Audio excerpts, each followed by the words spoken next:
Adélaïde, bonjour. Bonjour Jessica. Alors Vanity Boom, moi c'est une marque que je connais depuis maintenant je crois 7 ans. Ouais, c'est ça. Déjà Adélaïde, qui tu es? Comment est né Vanity Boom? Est-ce que tu peux m'expliquer tout ça? Comment est né Vanity Boom? Ça a été une révélation, ça a été un hasard de choses. C'était pas prévu et c'est ça qui est beau et qui est chouette. Je faisais pas du tout ça, j'étais pas du tout dans le milieu de la déco. Et comme souvent, je cherchais des choses pour moi. En Chinan, dans la région dont vient mon fiancé, voilà, dans le Maine-et-Loire. On avait fait le tour de toutes les brocantes et je suis tombée sur plein de verreries, plusieurs verreries qui étaient complètement abandonnées, dont personne ne savait quoi faire. Et moi j'ai vu quelque chose, un potentiel, donc j'ai commencé à en récolter plein et à en faire des lampes. J'ai commencé à créer les premiers modèles qui étaient destinés à chez nous. Et puis en fait, autour de moi, on m'a dit mais c'est chouette, c'est quand même pas mal. Et du coup, j'ai continué. Et donc c'est devenu une vraie chasse au trésor pendant les premiers mois. C'est-à-dire que je courais toutes les brocantes dans lesquelles je pouvais aller. Je récupérais tous les globes en verre, toutes les tulipes, tous les plafonniers que je pouvais trouver. Et j'ai commencé à bricoler les premières lampes comme ça. Il n'y avait plus les structures de lustre, il n'y avait plus les bases, il n'y avait plus les pieds, il n'y avait plus rien. Donc en fait, il y avait des globes en verre qui n'étaient pas standardisés et qui dataient d'époques différentes. Et donc les brocanteurs, les antiquaires, les dépôt-ventes ne savaient pas quoi faire des globes. Donc ça se retrouvait dans le bric-à-brac. Toutes les premières années, j'ai fait le tour de la France comme ça et de l'Europe à chaque fois que je pouvais pour chiner et en rapporter et créer les premiers modèles Vanity Boom. Et du coup, tu t'es mis à upcycler. Ça fait partie vraiment de l'ADN de Vanity Boom, qui est de trouver des objets qui ont déjà eu une vie, qui ont été oubliés, et que toi, tu remets en fait au goût du jour, que tu resublimes. Et c'était en plus le tout début dans le commerce des câbles électriques qui étaient un peu fantaisie.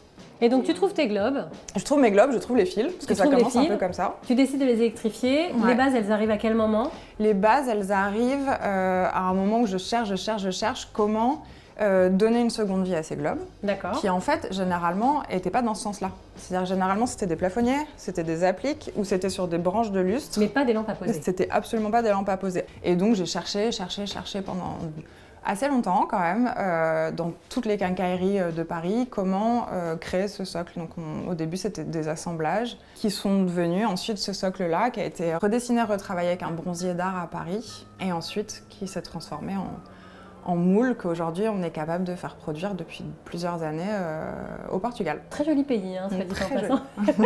Et à quel moment tu te dis j'ai envie de faire mes lampes?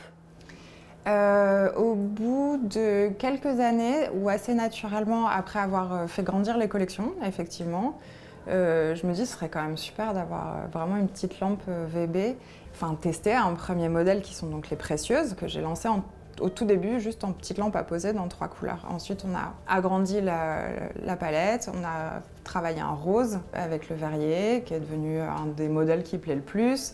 Et puis, on s'est mis à faire des grandes lampes, et puis des petites suspensions, et des grandes suspensions, et des appliques. Et aujourd'hui, c'est vraiment une gamme qui marche super bien et qu'on adore. Et on travaille avec des fabricants qui sont géniaux, qui sont des vrais partenaires à long terme, et qui sont contents d'essayer d'autres choses avec nous, donc voilà, pourvu que ça dure. Et alors, juste, Light & Lane, ils sont venus frapper à ta porte? Parce que je sais qu'ils dénichent des talents. Ils sont vraiment venus te chercher? C'est eux qui t'ont proposé? Ouais. Oui, ouais, non mais en plus j'ai mis du temps à répondre parce qu'on n'était pas complètement prête. La distribution, c'est un nouveau chapitre aussi, et c'est trop chouette de se dire on entame des partenariats avec Light & Lane, typiquement. Qui te fait confiance, parce que ça, c'est quand même aussi grisant, quoi. Ouais, vachement, c'est une reconnaissance. C'est chouette de se dire, on va faire découvrir nos produits qu'on a travaillé depuis des années, comme tu dis, avec patience, avec amour, et auxquels on croit et qu'on aime. Voilà, d'avoir Light & Lane qui nous fait confiance, qui propose de distribuer, c'est quand même une chance. Voilà. Bravo, bravo. Merci. Bravo pour ton parcours, bravo pour ces créations. Moi, je ne sais pas où donner de la tête. Merci beaucoup de m'avoir accordé ce temps. Et puis, je repars avec laquelle, du coup? Et bah écoute, tu m'as dit que tu t'aimais le rose. Ouais, j'aime bien ça. Ouais. Merci. Merci.